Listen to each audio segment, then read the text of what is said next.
This is the screencast for section 3.2, example 1, exponential and logistic modeling. So now we're going to look at some specific real-life situations where exponential growth or decay, as well as logistic growth and decay, can model our circumstances. There is a formula here. So if a population P is changing at a constant percentage rate R each year, then the population equals the initial population times 1 plus R parentheses to the T. Now what this means is that you have 100% of the population plus a little bit, another percent, or it could be plus a negative percent. So you could be exponentially growing or exponentially decaying depending on if R is positive or negative. So looking at example 1, find the growth and decay rates. Tell whether the population model is exponential growth function or exponential decay function, and find the constant percentage rate of growth or decay. So in part A, San Jose's population has a base value 1.0136, which is greater than 1. So this is exponential growth. Now its rate of growth then, so we're going to have 100% of the population next year plus another 1.36%. So the R value is 0.0136. That's what's getting added to 1. So its rate of growth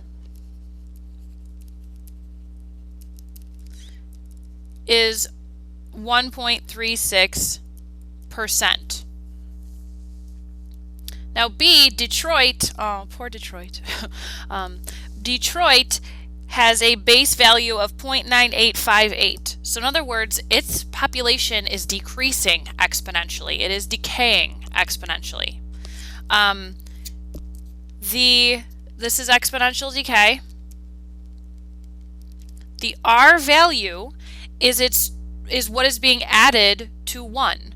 Well, if I take 1 and subtract 0.9858, the R value is actually negative 0.0142, which means its rate of decay is 1.42%. Then now try problem number 1. Says tell whether the function is an exponential growth function or exponential decay function, and find the constant percentage rate of growth or decay. So first of all, the base value is 1.09, so this is exponential growth.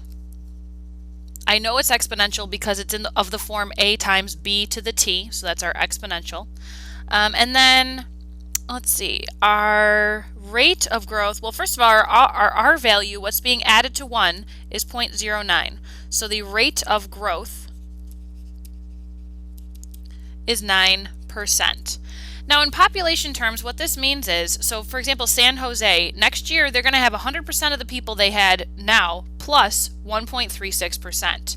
Now Detroit started out with 1.2 million people in the town. Next year they're going to have 1.42% less. So only 98% of the people that are there now are going to be there next year. Now in our now try problem number 1, didn't really have a situation, but if you had a population maybe that had 3.5 million people and it's growing by 9%, it'll still have that same 3.5 million people plus another 9%.